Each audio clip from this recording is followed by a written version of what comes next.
police discovered over 100 desiccated corpses, all arranged in eerie postures, kneeling in worship toward a portrait on the wall, as if performing some sinister ritual. But since the government was holding a meeting tomorrow, the leadership demanded the police suppress the incident. The chief couldn't defy orders.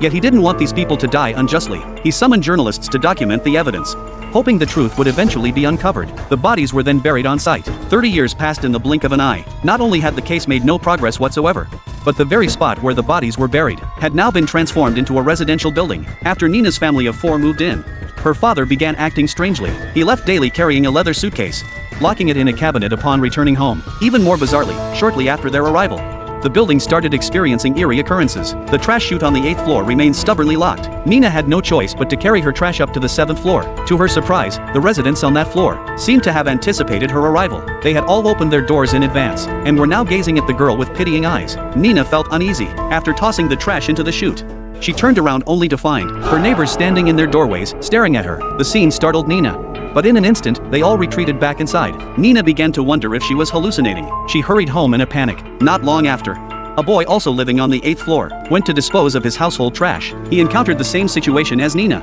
Just as he turned to head downstairs, a loud thud echoed behind him. The garbage chute door had opened on its own. Without a second thought, the boy tossed his trash inside, but then he realized all the garbage was stuck inside. He grabbed a nearby wooden stick, intending to poke all the trash bags down, but just as he leaned halfway into the chute, an accident happened.